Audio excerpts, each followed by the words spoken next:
विद्यार्थियों, कक्षा 10 सामाजिक विज्ञान यूरोप में राष्ट्रवाद का उदय पाठ पर हमने पूर्व में प्रश्न उत्तर श्रृंखला प्रारंभ कर दी है। भाग 1 पूरा कर लिया है। आज हम इसी प्रश्न उत्तर श्रृंखला में भाग 2 करेंगे। तो आइए विद्यार्थियों, मेरे साथ जुड़िए और आगे बढ़िए। आज का हमारा पहला प्रश्न, जोल वेरेन संघ की स्थापना कब की गई? उत्तर, सन 1834 में जोल वेरेन संघ की स्थापना की गई। प्रश्न नंबर 2, वियना सम्मेलन कब आयोजित किया गया?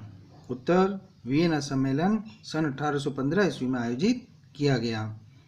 प्रश्न नंबर 3, कार्बोनरी क्या थी? उत्तर, कार्बोनरी इटली के क्रांतिकारियों का एक गुप्त संगठन था। प्रश्न नंबर 4, किस संधि ने यूनान को एक स्वतंत्र राष्ट्र की मान्यता प्रदान की? उत्तर, 1832 की कुस्तुंतनिया की संधि ने यूनान को एक स्वतंत्र राष्ट्र की मान्यता प्रदान की। प्रश्न नंबर 5, किसके नेतृत्व में तथा कब नए जर्मन साम्राज्य की घोषणा की गई? उत्तर, विलियम प्रथम के नेतृत्व में 18 जनवरी 1871 को जर्मन साम्राज्य की घोषणा की गई।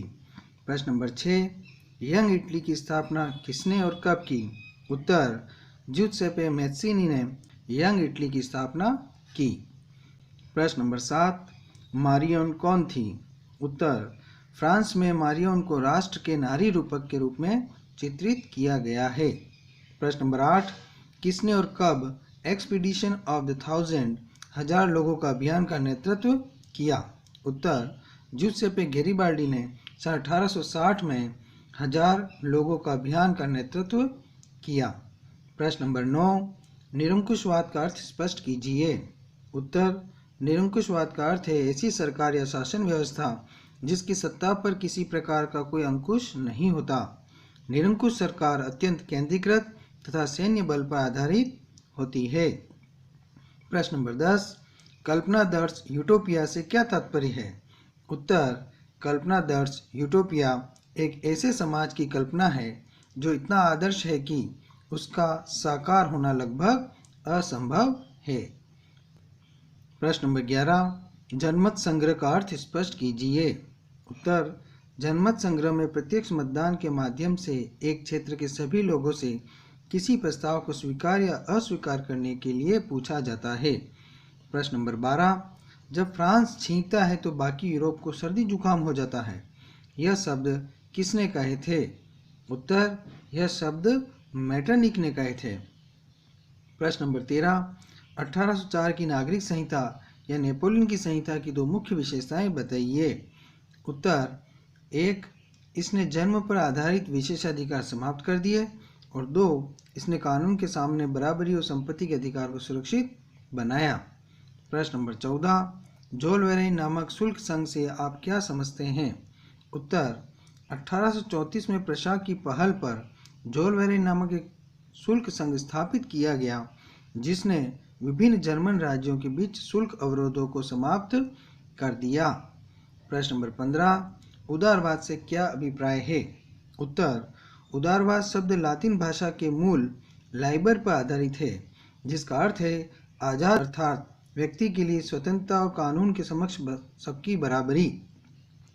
प्रश्न नंबर 16, जर्मनी के एकीकरण का कर्णधार कौन था? उत्तर, जर्मनी के एकीकरण का कर्णधार प्रशा का मुख्यमंत्री ऑटो वॉन बिस्मार्क था। प्रश्न नंबर 17, जर्मनी के एकीकरण के पश्चात जर्मनी का सम्राट किसे घोषित किया गया? उत्तर, प्रशा के राजा विलियम प्रथम को। प्रश्न नंबर 18, वियना सम्मेलन कब आयोजित किया गया? इसकी मेजबानी किसने की? उत्तर, वियना सम्मेलन 1815 में आयोजित किया गया। इस सम्मेलन की मेजबानी ऑस्ट्रिया के चांसलर मेटरनिक ने की थी। प्रश्न नंबर 19, मैजिनी ने किन दो गुप्त संगठनों की स्थापना की थी और कहाँ की थी? उत्तर, मैजिनी ने मार्सेई में यंग इटली की तथा बर्न में यंग यूरोप की स्थापना की। प्रश्न नंबर 20, नारीवाद से क्या तात्पर्य है? उत्तर, स्त्री पुरुष को सामाजिक, आर्थिक और राजनीतिक समानता की सोच के आधार पर महिलाओं के अधिकारों और हितों का बोध ही नारीवाद है। प्रश्न नंबर 21, बिस्मार्क ने सैन्य शक्ति पर किन 3 देशों को युद्धों में पराजित कर जर्मनी का एकीकरण पूरा किया?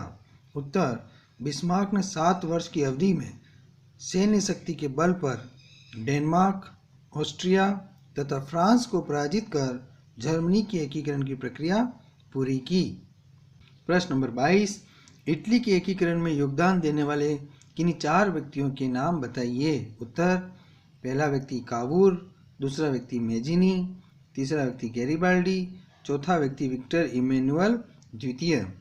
प्रश्न नंबर 23, कावूर ने इटली के एकीकरण में क्या योगदान दिया। उत्तर, कावूर ने कूटनीतिक संधि द्वारा फ्रांस की सैनिक सहायता प्राप्त कर 1859 में ऑस्ट्रिया की सेनाओं को पराजित कर दिया। प्रश्न नंबर 24, फ्रांस तथा जर्मनी में किन नारियों को राष्ट्र के रूपक के रूप में चित्रित किया गया है। उत्तर, फ्रांस में मारियोन को तथा जर्मनी में जर्मेनिया को राष्ट्र के रूपक के रूप में चित्रित किया गया है। प्रश्न नंबर 25, 1815 में स्थापित रूढ़िवादी शासन व्यवस्थाओं की विशेषताओं की विवेचना कीजिए। उत्तर, 1815 में स्थापित रूढ़िवादी शासन व्यवस्था निरंकुश थी। वे अपनी आलोचना और असहमति सहन नहीं कर सकती थी। अधिकतर सरकारों ने सेंसरशिप के नियम बनाए जिनका उद्देश्य फ्रांसीसी क्रांति से संबंधित उदारवाद और मुक्ति के विचारों पर नियंत्रण लगाना था। प्रश्न नंबर 26, ग्रीम बंधु कौन थे। उन्होंने जर्मन राष्ट्रीय भावनाओं के विकास में क्या योगदान दिया। उत्तर, ग्रीम बंधु जर्मनी के निवासी थे। वे उच्च कोटि के लेखक और उदारवादी राजनीतिज्ञ थे। उन्होंने अपने पुरानी लोक कथाएं इकट्ठी की। उनका विश्वास था कि उन्होंने जो लोक कथाएं इकट्ठी की है वे विशुद्ध और सच्ची जर्मन भावना की अभिव्यक्ति है। वे प्रेस की स्वतंत्रता के समर्थक थे। प्रश्न नंबर 27, फ्रांस के 1848 की क्रांति का वर्णन कीजिए। उत्तर, 1848 में खाद्यान्नों की कमी तथा व्यापक बेरोजगारी से दुखी पेरिस वासी सड़कों पर निकल पड़े और फ्रांस के सम्राट को फ्रांस छोड़कर भागना पड़ा। राष्ट्रीय सभा ने फ्रांस में गणतंत्र की घोषणा कर दी तो 21 वर्ष से ऊपर वयस्क पुरुषों को मताधिकार प्रदान किया और काम के अधिकार की गारंटी दी। प्रश्न नंबर 28, 1845 में सिलेसिया में हुए बुनकरों के विद्रोह का वर्णन कीजिए। उत्तर, 4 जून 1845 को दोपहर 2 बजे बुनकरों की एक भीड़ ठेकेदार की कोठी पहुंची। उन्होंने अधिक मजदूरी की परंतु उनके साथ दुर्व्यवहार किया गया। भीड़ ने घर में घुसकर खिड़कियां, फर्नीचर आदि को तोड़ दिया। सेना की सहायता से ठेकेदार अपने घर लौटा। इस संघर्ष के दौरान 11 बुनकरों को गोली मार दी गई। प्रश्न नंबर 29, रोमानीवाद से आप क्या समझते हैं। उत्तर, रोमानीवाद एक ऐसा सांस्कृतिक आंदोलन था जो एक विशेष प्रकार की राष्ट्रीय भावना का विकास चाहता था। रोमानीवाद तर्क वितर्क और विज्ञान के महिमा मंडन की आलोचना करता था और भावनाओं, अंतर्दृष्टि, रहस्यवादी भावनाओं पर जोर देता था। इसने एक साझा सामूहिक विरासत और सांस्कृतिक अतीत को राष्ट्र का आधार बनाने पर बल दिया। प्रश्न नंबर 30, निम्नलिखित पर टिप्पणी लिखिए। क, जुत्सेपे मैत्सिनी। ख, काउंट कैमिलो द कावूर। घ, यूनानी स्वतंत्रता का युद्ध। ग, फ्रैंकफर्ट संसद। ग, राष्ट्रवादी संघर्षों में महिलाओं की भूमिका। आइए विद्यार्थियों, उत्तर की शुरुआत करते हैं। उत्तर क, जुत्सेपे मैत्सिनी। जुत्सेपे मैत्सिनी इटली का एक महान क्रांतिकारी था। उसका जन्म 1807 में जेनोवा में हुआ था। वह कार्बोनरी नामक गुप्त क्रांतिकारी संगठन का सदस्य बन गया और क्रांतिकारी गतिविधियों में भाग लेने लगा। 24 वर्ष की आयु में लिगुरिया में क्रांति करने के कारण उसे बहिष्कृत कर दिया गया। 1837 ईस्वी में मैत्सिनी ने मार्सेई में यंग इटली नामक संगठन की स्थापना की। 1833 में उसने बर्न में यंग यूरोप नामक संगठन स्थापित किया, जिसके सदस्य पोलैंड, फ्रांस, इटली और जर्मन राज्यों में समान विचार रखने वाले युवा थे। मैत्सिनी का विश्वास था कि ईश्वर की इच्छा के अनुसार राष्ट्र ही मनुष्यों की प्राकृतिक इकाई थी, अतः इटली छोटे छोटे राज्यों और प्रदेशों में विभाजित नहीं रह सकता था। इन राज्यों को संगठित कर एक एकीकृत इटली राष्ट्र एवं गणतंत्र का निर्माण करना आवश्यक था। मैत्सिनी के अनुसार केवल एकीकरण ही इटली की मुक्ति का आधार हो सकता था। मैत्सिनी ने राजतंत्र का घोर विरोध किया और प्रजातांत्रिक गणतंत्र की स्थापना पर बल देकर रूढ़िवादियों और अनुदारवादियों को परास्त कर दिया। ख. Count Camillo di Cavour. Cavour Sardinia Piedmont का प्रधानमंत्री था। उसने इटली के राज्यों को एकीकृत करने वाले आंदोलन का नेतृत्व किया। वह न तो एक क्रांतिकारी था और न ही जनतंत्र में विश्वास करता था। वह इतालवी भाषा से अच्छी फ्रांसीसी भाषा बोलता था। उसके प्रयत्नों से ही फ्रांस और सार्डिनिया पिडमांट के बीच एक कूटनीतिक संधि हुई थी, जिसे प्लॉम्बियर्स की संधि कहते हैं। इस संधि के अनुसार फ्रांस ने ऑस्ट्रिया के विरुद्ध सार्डिनिया पिडमांट को सैनिक सहायता देना स्वीकार कर लिया। इस संधि के परिणाम स्वरूप 1859 ईस्वी में सार्डिनिया पिडमांट ऑस्ट्रिया की सेना को पराजित करने में सफल रहा था। ग. यूनानी स्वतंत्रता युद्ध। 1821 में यूनानियों का स्वतंत्रता युद्ध शुरू हुआ। यूनानी तुर्की साम्राज्य के आधिपत्य से मुक्त होना चाहते थे। इस स्वतंत्रता युद्ध में निर्वासन में रह रहे यूनानियों ने सहायता दी। इसके अतिरिक्त पश्चिमी यूरोप के अनेक लोगों ने भी यूनानियों के स्वतंत्रता संग्राम का समर्थन किया। ये लोग प्राचीन यूनानी संस्कृति के प्रति सहानुभूति रखते थे। अनेक कवियों और कलाकारों ने यूनान को यूरोपीय सभ्यता का पालना बताकर उसकी मुक्ति से प्रशंसा की और तुर्की साम्राज्य के विरुद्ध यूनान के स्वतंत्रता संघर्ष के लिए जनमत जुटाया।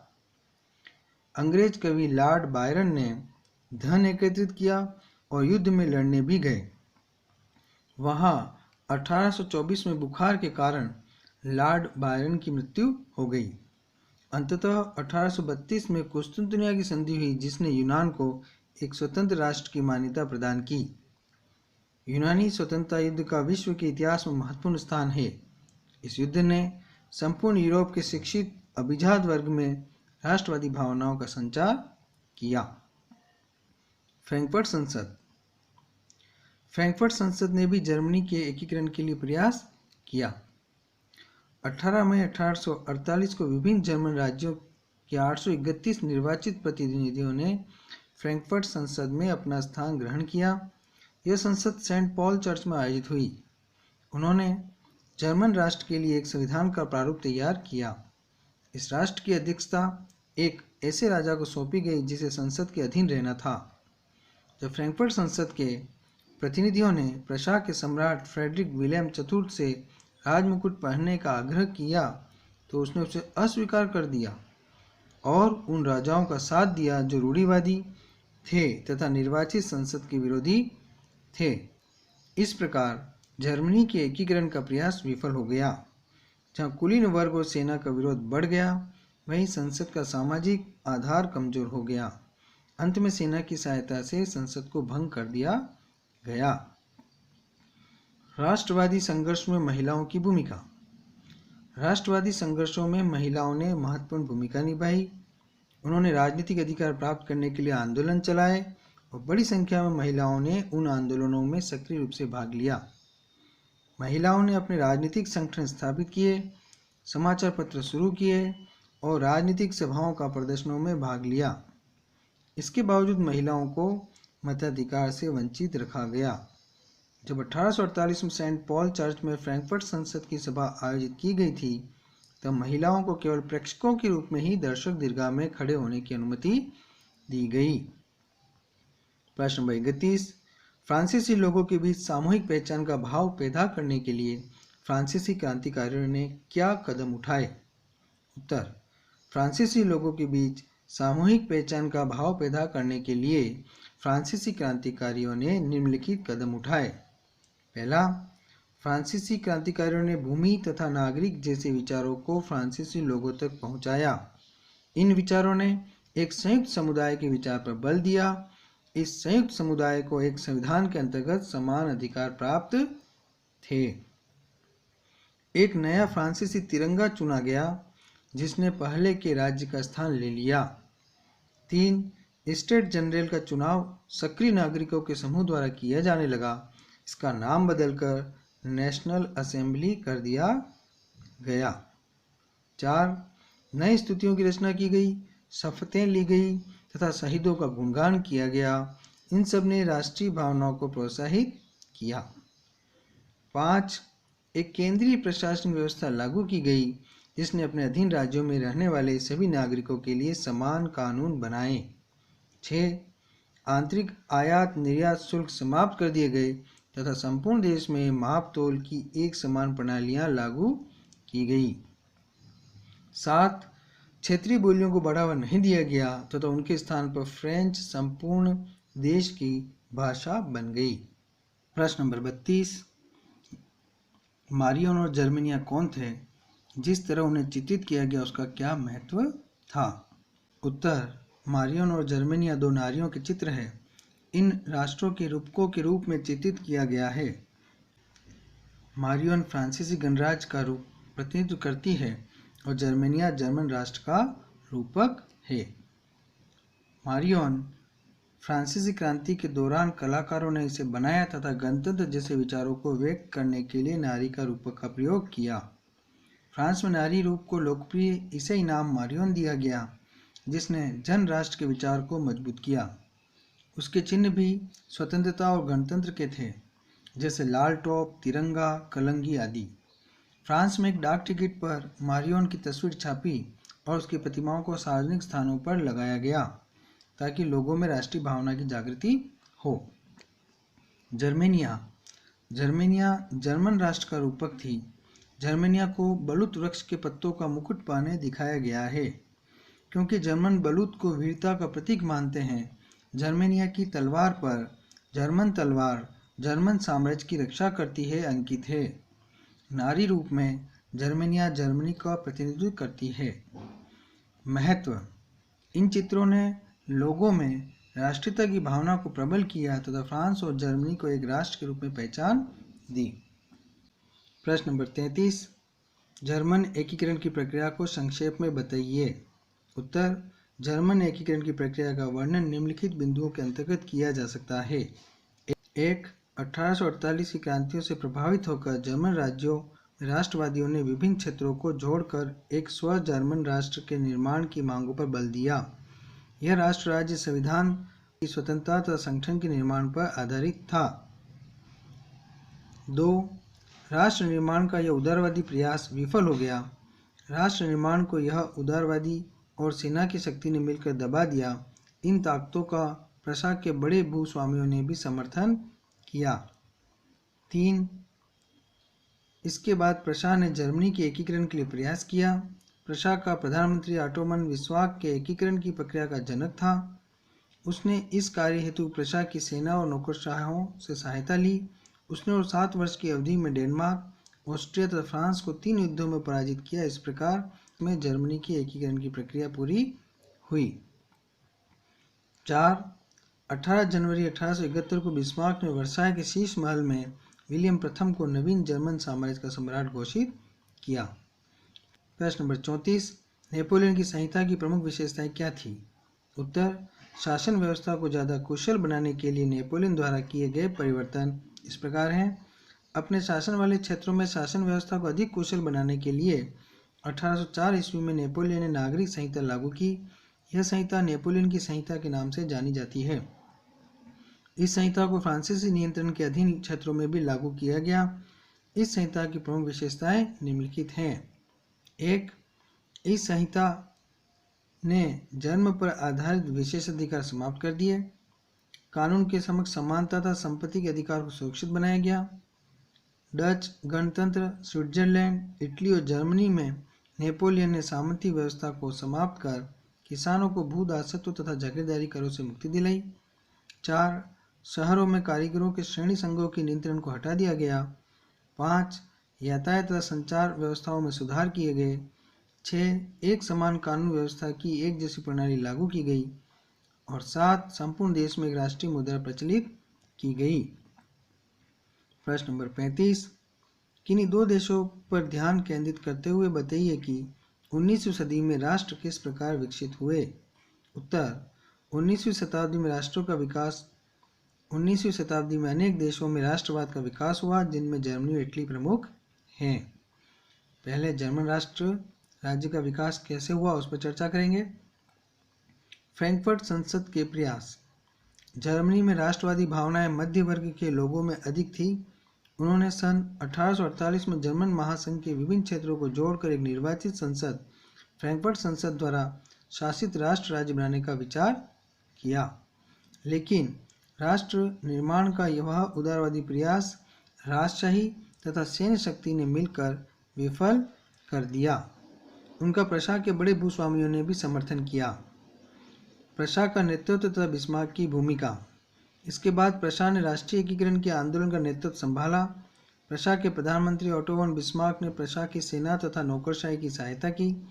उसने लौह और रक्त की नीति अपनाते हुए 7 वर्ष की अवधि में डेनमार्क, ऑस्ट्रिया तथा प्रशा को युद्धों में पराजित कर दिया और जर्मनी का एकीकरण पूरा किया। जर्मन साम्राज्य की घोषणा 18 जनवरी 1871 को बिस्मार्क ने वर्साई के शीश महल में विलियम प्रथम को नवीन जर्मन साम्राज्य का सम्राट घोषित किया। इस प्रकार जर्मनी में राष्ट्र निर्माण की प्रक्रिया ने प्रशा राज्य की राज्य शक्ति के प्रभुत्व को दर्शाया है। एकीकरण के पश्चात नए जर्मन राज्य में मुद्रा, बैंकिंग, कानूनी तथा न्यायिक व्यवस्थाओं आधुनिकीकरण पर बल दिया। इटली राज्य का विकास। जुत्सेपे मैत्सिनी का योगदान। इटली अपने एकीकरण के पूर्व 7 राज्यों में बटा हुआ था। इनमें से केवल एक राज्य सार्डिनिया पिडमांट में इतालवी राजवंश का शासन था। इटली के क्रांतिकारी नेता जुत्सेपे मैत्सिनी ने 1831 में यंग इटली नामक एक क्रांतिकारी संस्था की स्थापना की और इसके माध्यम से इटली वासियों में राष्ट्रीयता, देशभक्ति और बलिदान की भावना उत्पन्न की। कावूर का योगदान। कावूर सार्डिनिया पिडमांट का प्रधानमंत्री था। 1859 में फ्रांस की सैनिक सहायता प्राप्त करके सार्डिनिया पिडमांट ने ऑस्ट्रिया की सेनाओं को पराजित कर दिया। इसके परिणामस्वरूप लोम्बार्डी को सार्डिनिया पिडमांट में मिला लिया गया। गैरिबाल्डी का योगदान। गैरिबाल्डी इटली का एक महान स्वतंत्रता सेनानी था।